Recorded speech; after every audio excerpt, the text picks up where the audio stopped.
Здравствуйте, в эфире «Чегемская правда». Мы сегодня будем говорить о конституционной реформе. Мы часто говорим о ней, но наконец-то у нас вот какой-то опять появился информационный повод. Общественная палата представила свой законопроект, свой проект этой реформы.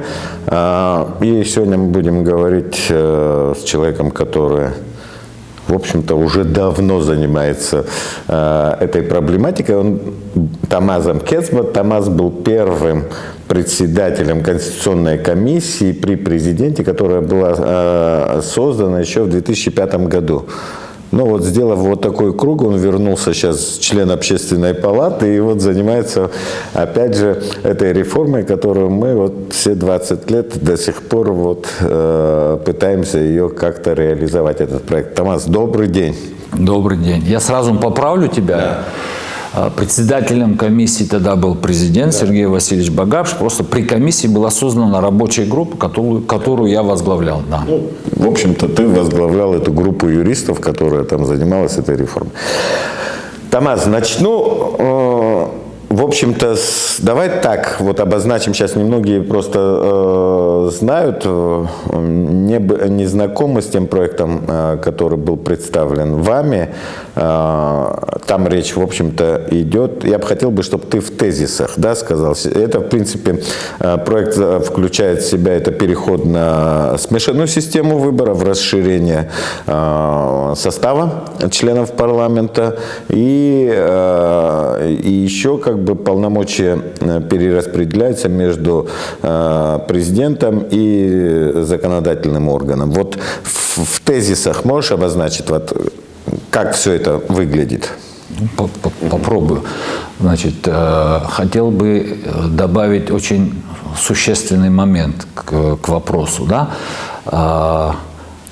Дело в том, что вся эта концепция, которую мы предлагаем, она выстраивается на том, что у нас должна поменяться политическая система. И краеугольным камнем этого вопроса является переход на новую избирательную систему, так называемую смешанную. Сейчас об этом очень много говорят, обсуждая нашу концепцию.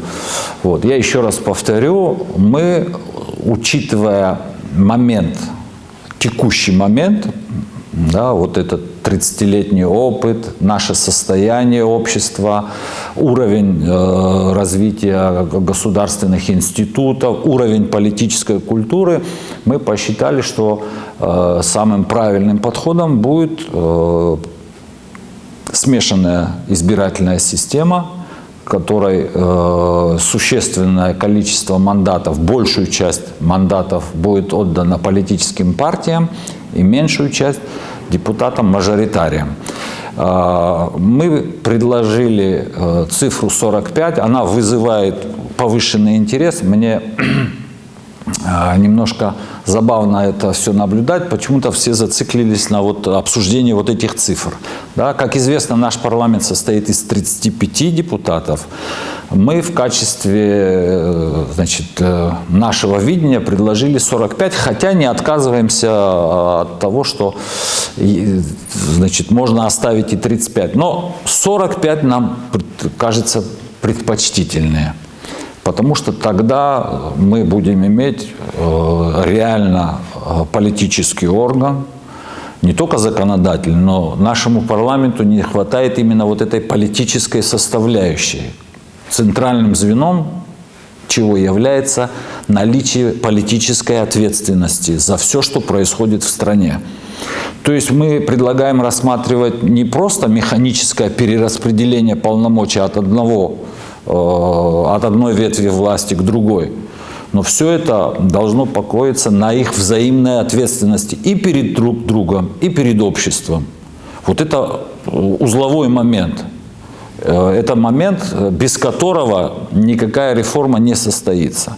Да? И именно переход к партийному представительству в парламент, на наш взгляд, и как показывает опыт других стран, эту политическую составляющую могут привнести реально влияющие на политический процесс политические партии. Ну, так бы я ответил. Да.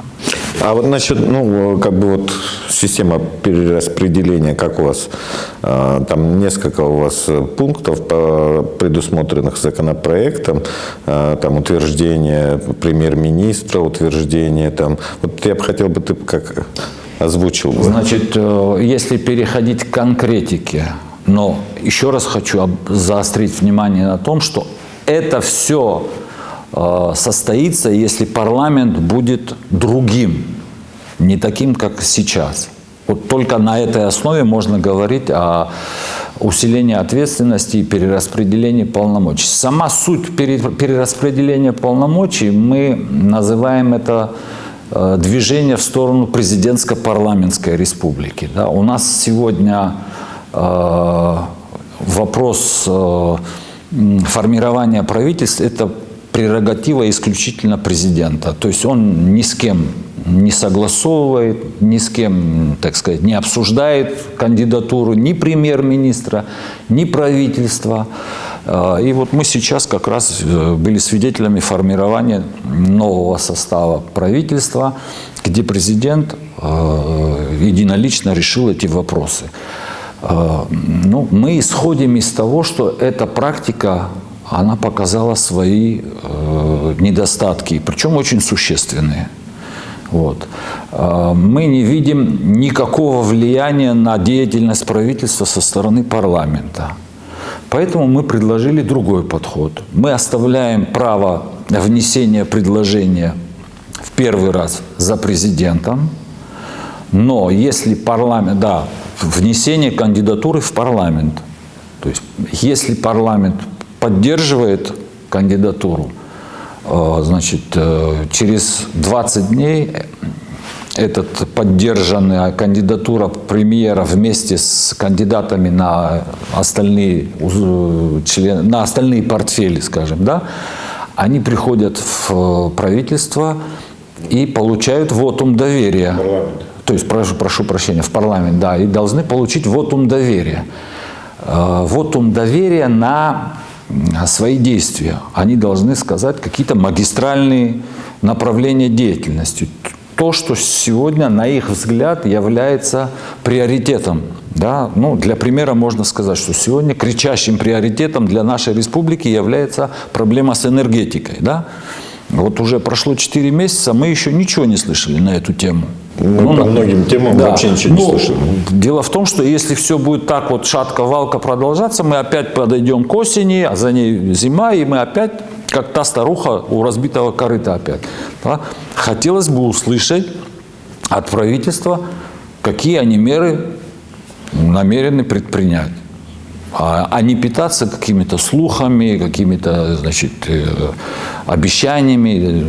Ну, эта ситуация там с утверждением Кабинета министров через парламент, она как бы не нова. Но я там заметил в этом проекте какие-то новшества другие. Там, допустим, как избирается спикер парламента. Да. Там есть какие-то другие вещи, которые достаточно новые. Там. Это уже касается непосредственно внутренней кухни самого парламента.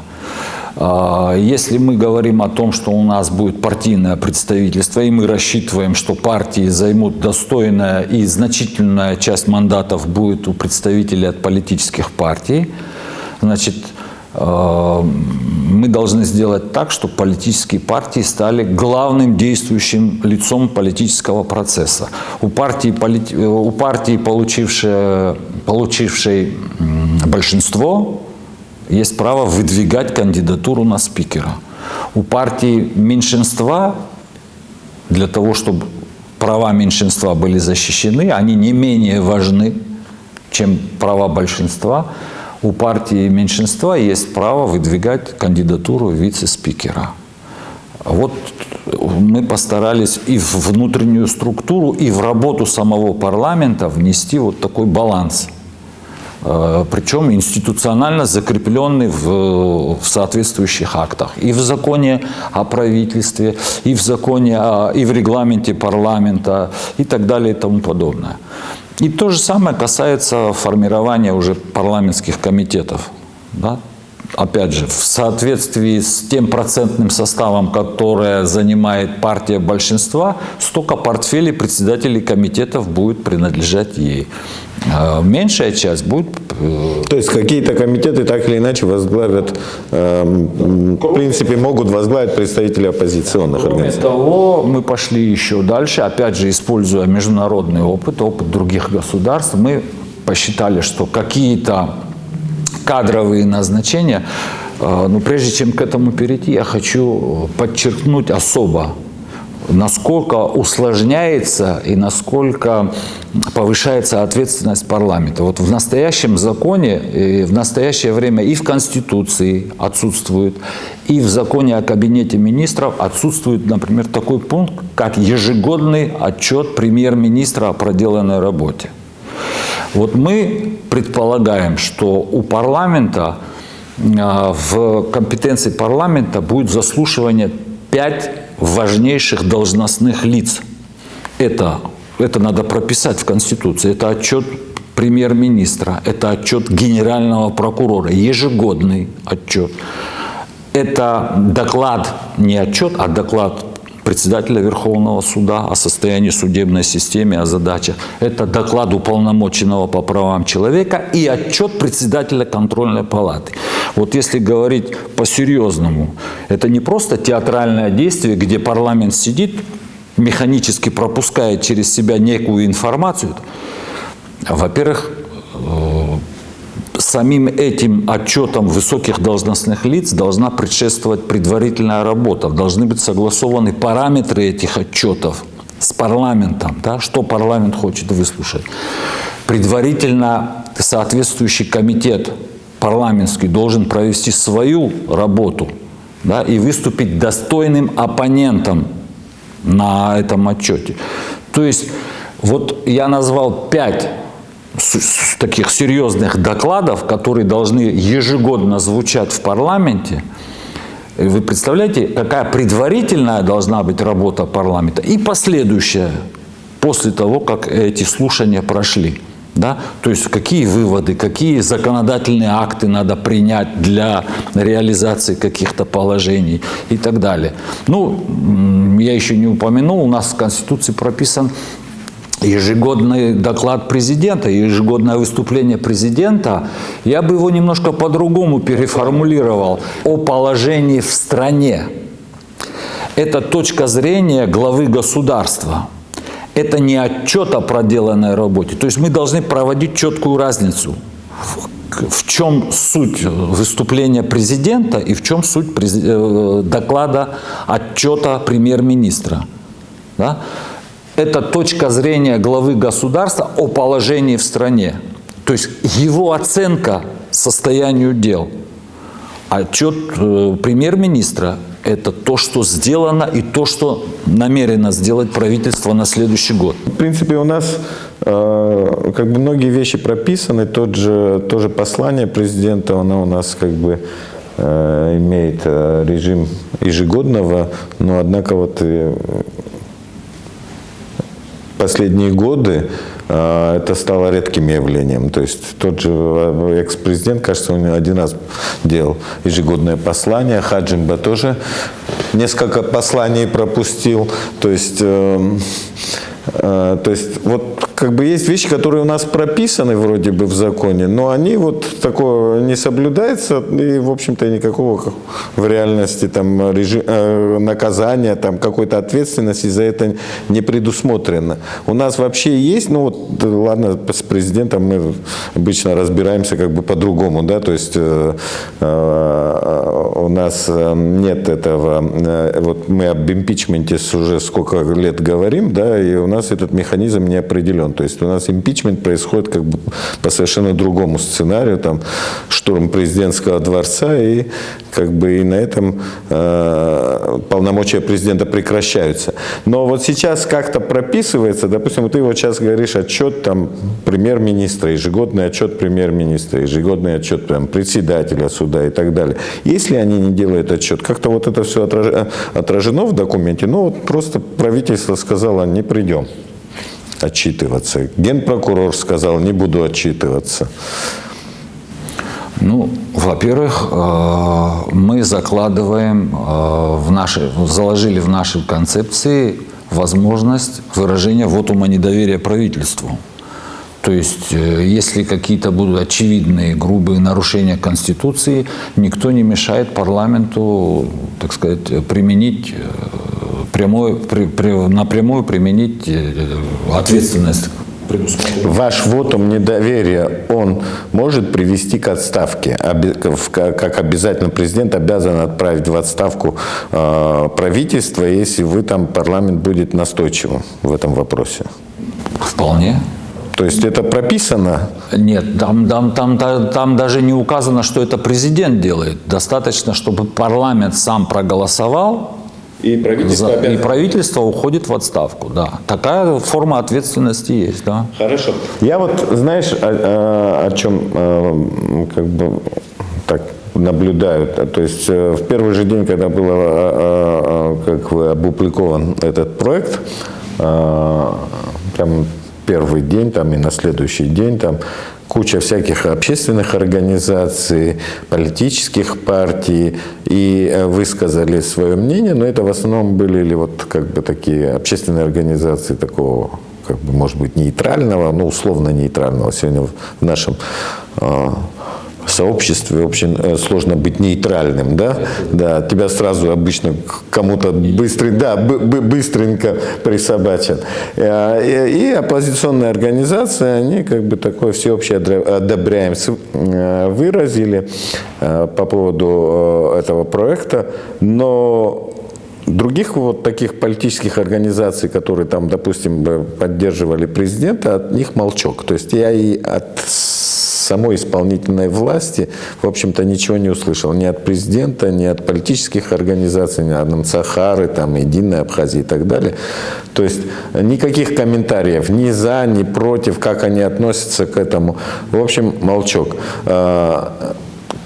Вообще есть какая-то коммуникация? Я понимаю, официально заявить через медиа это одно, но есть какие-то, в общем-то, контакты, которые вне, кулуарные, условно говоря, как вы может, принесли, сказали, показали в президентскую администрацию, президентская администрация сказала, знаете, какие-то вещи нам нравятся, какие-то нет. Такой контакт есть вообще у вас? Мне хочется, здесь сказать следующее. Насколько я информирован, изменение избирательной системы в целом поддерживается новым президентом, как, скажем так, импульсы. Переход на пропорциональную систему. Импульсы, которые исходят оттуда, они в целом положительные. Но это касается только избирательной системы, насколько я информирован, еще раз подчеркну. Гораздо сложнее, допустим, с одобрением вопросов перераспределения президентских или полномочий в сторону правительства или в сторону парламента. Это другая сторона. У парламента тоже есть свое отношение, но наоборот, зеркально. Они готовы рассматривать вопрос о перераспределении полномочий, но доминирует отрицательное отношение к изменению избирательной системы, то есть переход на пропорционально-мажоритарную систему. Я хочу еще раз подчеркнуть, одно без другого не состоится. То есть невозможно только поменять избирательную систему, не меняя конфигурацию и полномочия ветвей власти. И наоборот, мы не получим результата, оставляя парламент в таком состоянии, в котором он сегодня пребывает, скажем так.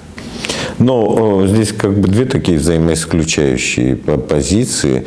То есть одна часть, то есть тот же парламент, он отвергает эту вторую часть этого общего проекта конституционной реформы, а, допустим, исполнительная власть, она отвергает такой крест-накрест. И такое ощущение, что кстати говоря, в парламенте состоится презентация их проекта, вот этой рабочей группы, которая при парламенте к 1 июня должна быть. Несколько членов общественной палаты, и я в том числе, мы входим в рабочую группу парламента. Мы там занимаемся как раз вопросом, рассматриваем проект перераспределения полномочий. Но я как слышал, вот то, что там предлагает рабочая группа, она почти схожа с тем, что вы предлагаете. Есть какие-то небольшие нюансы. Похожие подходы, но есть и, конечно, свои различия тоже. Но концептуально это два одинаковых документа. Концептуально. Близкие. Но вот сейчас ты говоришь о том, что депутаты парламента, они вот выступают за мажоритарную систему. То есть, я так понял, вот работает эта комиссия. Подавляющая часть, насколько мне известно, подавляющая часть депутатов. Рабочая группа, она независима, несмотря на то, что она находится под зонтиком парламента, вот эта рабочая группа при парламенте, она независима от самого Народного собрания. Не, как независима?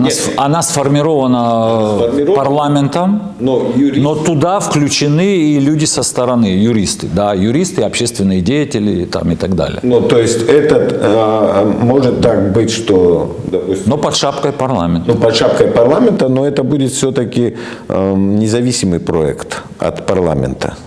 Нет, это будет все-таки в рамках деятельности парламента, я так понимаю, рассматриваться, и результаты будут представлены всему парламенту, и в зависимости от того, поддержится этим парламентом, дальнейшее может быть, надо рассматривать судьбу этого документа. И о другой вещи, допустим, ты сейчас говоришь о том, что большинство депутатов парламента, они выступают за сохранение мажоритарной системы. Да. Комиссия, которая заседает, рабочая группа, которая работает под крышей парламента, она уже исходя из этого мнения большинства депутатов, она будет закладывать этот аспект, что у нас будет опять сохранена мажоритарная система. Значит, скажу следующее. Мы договорились, у нас была полемика на этот счет, мы договорились с депутатами, которые принимают участие в работе этой рабочей группы, так, что мы начнем рассматривать вот эту часть вопроса. Но есть большие подозрения, что мы можем не перейти, потому что не захотят та часть этой рабочей группы, которые являются депутатами. То есть они не станут это обсуждать. Есть такая вероятность, скажем так. А сам принцип, рабочая группа, она имеет количество этих людей, которые участвуют в рабочей группе, прописано, да? Да. То есть... Там даже есть регламент работы. Регламент. Голосование какое-то происходит, процедура голосования самой... Полагается голосование в конце, за оконченный, так сказать, результат, чтобы проголосовать его надо за результат работы. Это какое должно быть там, я не знаю, опять же, по принципу конституционного большинства, то есть 2/3 Большинство рабочей группы должно проголосовать для того, чтобы считать, что этот проект одобрен. Хорошо, но... Сейчас, я как знаю, я как помню, все-таки за 20 лет этого законотворчества по поводу конституционной реформы, хотя такого выхлопа реального не было, но все-таки какие-то подвижки в этом плане были. То есть в том же парламенте находятся законопроекты по конституционной реформе, которые в свое время, допустим, при президентстве Хаджимбада были даже отправлены, они там даже что-то было в первом чтении рассмотрено, и на этом все замерло. Вообще сама процедура как-то предусматривает возвращение к такого рода документам? Я думаю, что процедура-то, наверное, есть. Невозможно представить себе, что закон будет лежать, пылиться я не знаю, десятилетия и так далее. Другое дело, что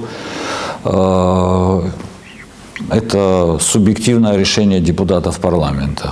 То есть обратиться к этому, вернуться к рассмотрению этого законопроекта или нет.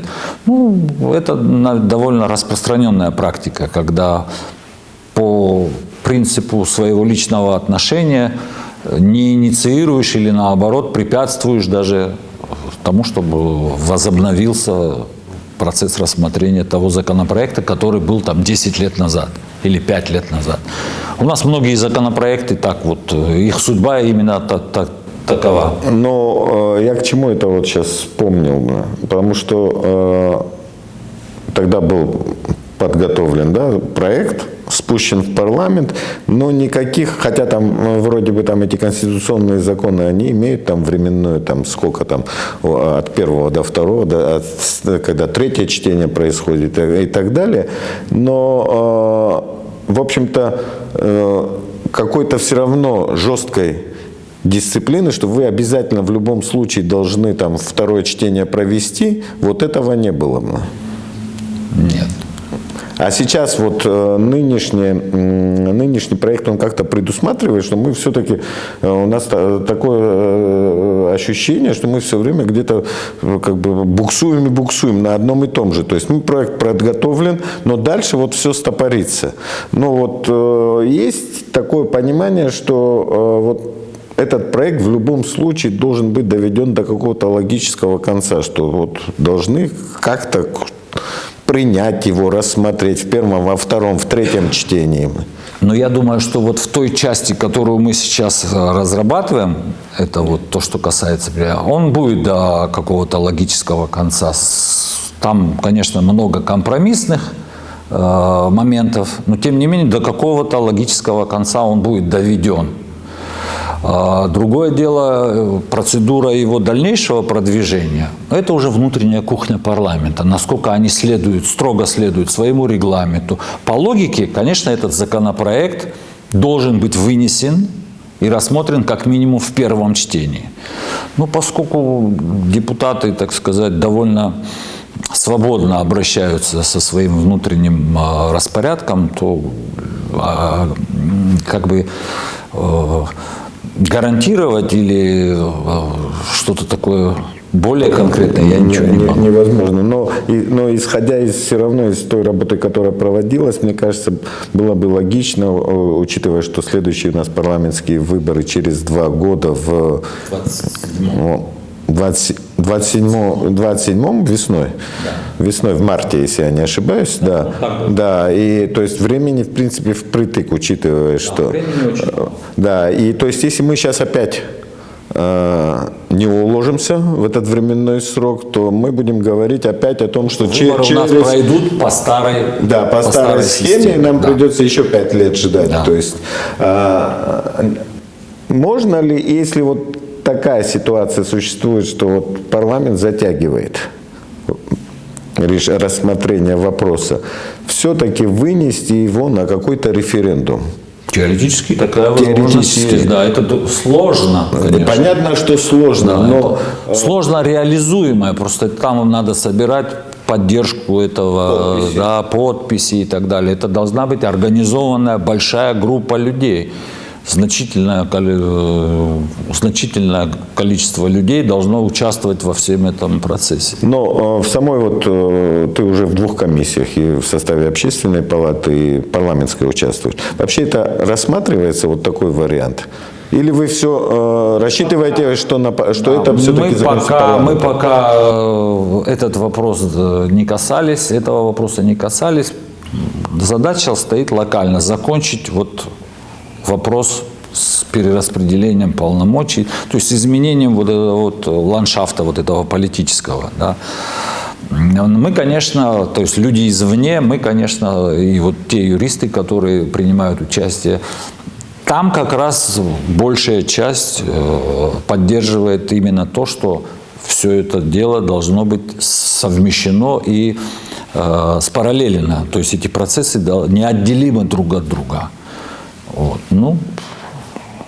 Дело в том, что, как я уже сказал, здесь первая скрипка – это депутаты парламента. Мы не можем их обязать или каким-то образом принудить к тому, чтобы они продолжили эту работу.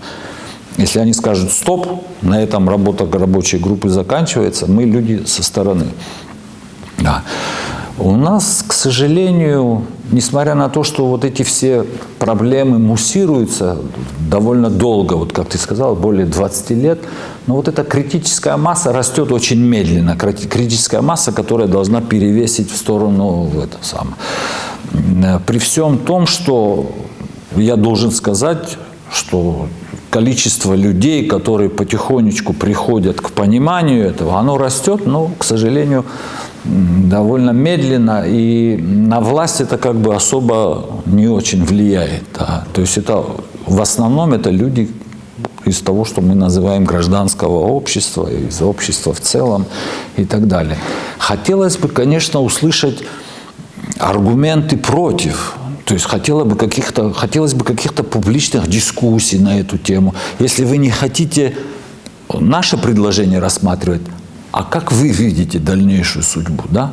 Вот, по-моему, в вашей последней передаче с Адгуром Лагвилава, да? Но человеческая логика очень простая. По-моему, ты ее как раз озвучил. Вот мы пережили очередной кризис. То есть все последние, так сказать, пятилетия у нас сопровождаются кризисом. Ну, уже, я не знаю, кем надо быть, чтобы не понять, что что-то не срабатывает. Да? Но логика и власти, и тех людей, которые не хотят ничего принимать, она что, сводится только к тому, что вот мы имели нехорошего, а сейчас приобрели хорошее, и все будет хорошо?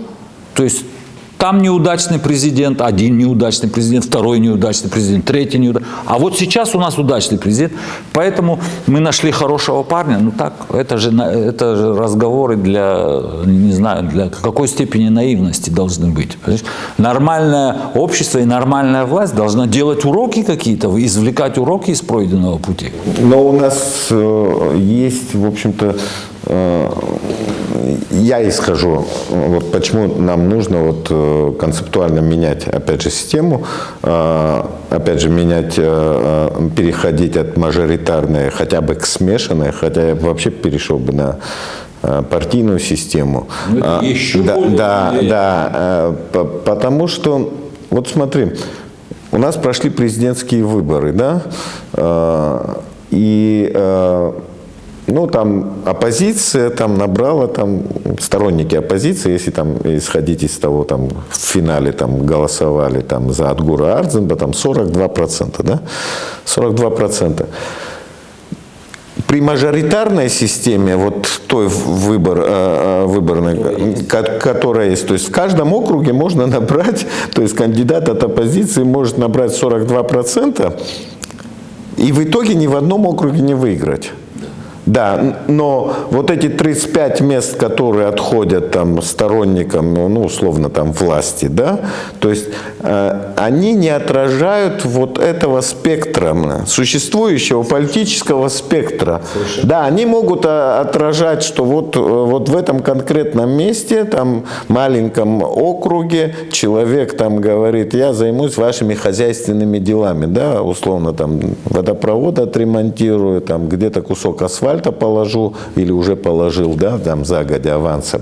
Но вот такого масштабного взгляда пути развития страны он не отражает. Ну, просто хороший парень, может быть, хороший там какой-то менеджер, да, ему помогли там где-то что-то, или сказали, что он будет хорошим менеджером, как правило, у нас так. Но вот этих политической картины вот таким образом этот парламент не будет отражать. Поэтому и происходит, мы говорим о том, что у нас президентская власть слишком много взяла функций, да, поэтому люди приходят штурмовать президентский дворец. Но мы все время упускаем одну деталь. У нас президентский дворец приходят штурмовать в тот момент, когда и парламент, в общем-то, оказывается полностью пропрезидентским. Или недееспособным абсолютно. Да, или недееспособным. То есть вот когда вот этого баланса нет, когда вот приходят, вот последний раз, 15 ноября народ приходил, не против президента, кстати, приходил. Он приходил, чтобы надавить на парламент, и он не принял, не ратифицировал вот это соглашение. Да. То есть, если бы народ не пришел бы, то есть они спокойно бы его ратифицировали. Не от того, что они именно так думают, а от того, что просто вот там президент так захотел, а они так сильно были подвязаны к этому президенту.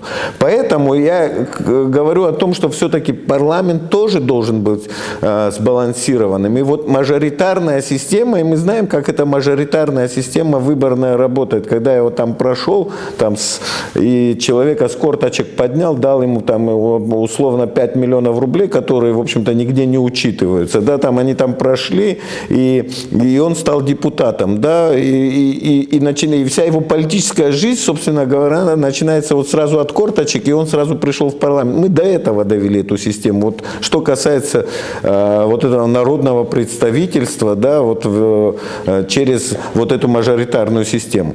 Нам все-таки нужно, чтобы наша политическая система формировалась, она как бы как в школе, там школа, там университет, там академия и так далее, аспирантура и так далее. Не сразу, что ты сразу пошел в дамки, да, вот в депутаты, да, ты, не имея никакого вообще политического опыта, и ты приходишь туда.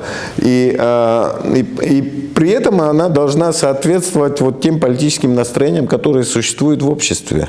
Конечно. Да, но это во-первых. С другой стороны, мы понимаем, что та же президентская власть, если ты не делишься полномочиями, да, то у нас уже как бы это отработанная схема, когда президент забывает, что он просто президент, а не царь и бог, и перетягивает, да, и одеяло на себя, и это всегда заканчивается кризисом. То есть мы должны исходить из того, что мы выбираем вот этот два варианта, которые, в общем-то, под одной крышей находятся, то есть два пути под одной крышей, это смешанная система и как бы перераспределение полномочий из-за того, что это, как бы, во-первых, соответствует умонастроениям, с другой стороны, опять же, это